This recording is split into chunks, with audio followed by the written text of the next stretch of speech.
Hello everyone, Darko 2012 here with Global Government News, and I am blitzing through these articles and moving into part 5 of Red Alert. The government is attacking the internet, free speech, and I'm not the only one out there. There's a good friend of mine and Info Warrior, the Funk Doctor, who's also covering this and other important issues, but he's also on the attack as far as getting the information out there and showing the evidence, what's going on. So don't forget to check out the Funk Doctor's channel and all of his videos. He's been making really good videos lately. And just want to say I recommend to all of those who are wondering what they can do to, you know, uh, help fight this war for information and disinformation and all that good stuff is you can, just get screencast-o-matic.com. Go to screencast-o-matic.com and you can start making your own little videos. Start, documenting um, what these people are doing, what these criminals are doing, because it's not right. And we have a limited window here to speak out. And so I recommend that. And I just want to say thank you to Mommy for Freedom, who's been carrying my videos, and like I said, Funk Doctor. So let's get going here. And it says police want backdoor to web users' private data, and it says we just covered the FBI, how they want to document and have all the history, 2 years of all the traffic and destinations and the IP address of your computer stored. Now it says anyone with an email account likely knows that police can peek inside if they have a paper search warrant. But cybercrime investigators are frustrated by the speed of traditional methods of faxing, mailing, or emailing companies these documents. It says they're pushing for a creation of a national web interface linking police computers with those of internet and email providers, so that requests can be sent and received electronically. So it just makes them easier, the authorities and the feds and all that, to gather this information from your private contract that you have with your service providers such as Comcast and Verizon and all of them. Now the cops are saying, and the feds, we want direct access to your customers' private information, which is totally wrong, right? Um, so there you go. There's that, and we're gonna blast into the next. And this is what I'm talking about when I say disinformation agents or operatives. They are real, and they are getting paid with our tax dollars to combat what we're doing right now, which is trying to build awareness. So you got these people who are either really desperate for money, or who are just hate liberty and hate freedom, and they happen to usually be in the military, so that you think they'd be fighting to help keep our freedom. But historically speaking, most wars take away our freedoms, and so it kind of goes in line, right? It says a study written for, it says military reports secretly, quote, recruit or hire bloggers. Study written for the U.S. Special Operations Command suggests a clandestinely recruiting or hiring prominent bloggers. Since the start of the Iraq War, there's been a raucous debate in the military circles over how to handle blogs and the service members who want to keep them. It says one faction sees blogs as a security risk and a collective waste of troops' time. The other, which includes top officers like General David Petraeus and Lieutenant General William Caldwell, considers blogs to be a valuable source of information and a way for ordinary troops to shape opinions both at home and abroad. And so says this Lieutenant Colonel Commander Boyd, U.S. Special Operations Command spokesman, said the report was merely an academic exercise. The comments are not actionable, merely thought-provoking. And so there you go. And check this out.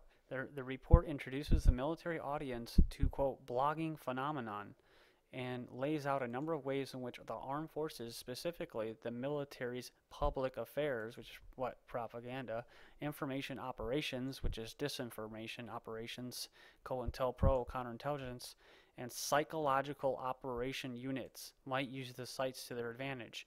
says information strategists can consider clandestine recruiting or hiring prominent bloggers or other persons of prominence to pass the U.S. message, right? The U.S. message, what is that? In this way, the U.S. can overleap the entrenched inequalities and make use of pre-existing intellectual and social capital, which is exploiting our internet. Sometimes numbers can be effective. Hiring a block of bloggers to verbally attack a specific person or promote a specific message may be worth considering.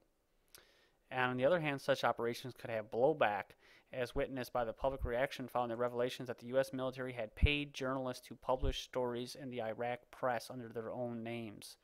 So there you go, guys. There's that. So when I say we're under attack, this is actually part of the attack. It's not coming. It's already happening.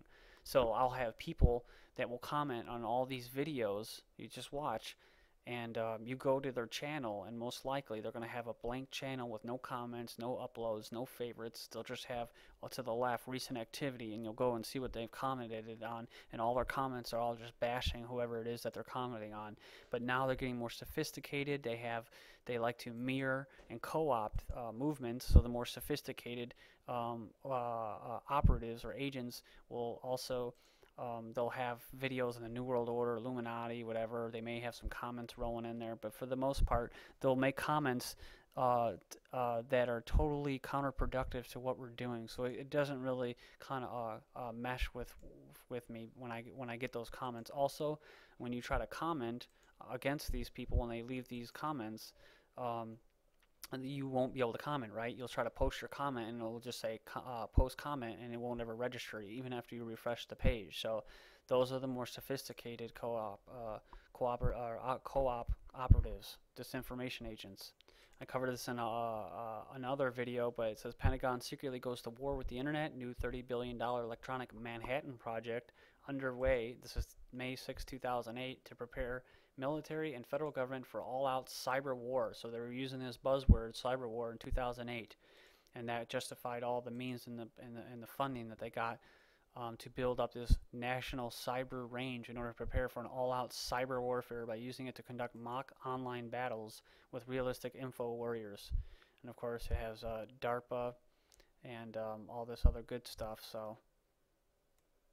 And we have here January 9th, 2009, exactly a year ago, Air Force creates, quote, counter blog response plan to quell online dissent.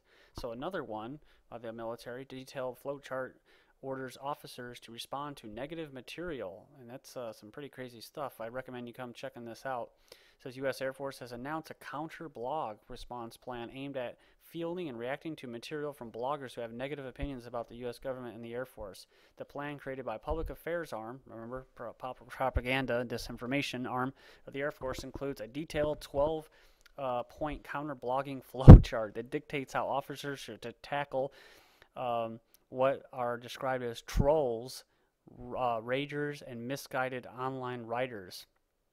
So, and I tried to go and enlarge this, but it just won't let me get in there. So it says the Wired blog danger room, and it says a range of possible responses to a blog post. This is airmen can offer factual and well-cited responses that is not factually erroneous, a rant or a rage, bashing, or negative in nature.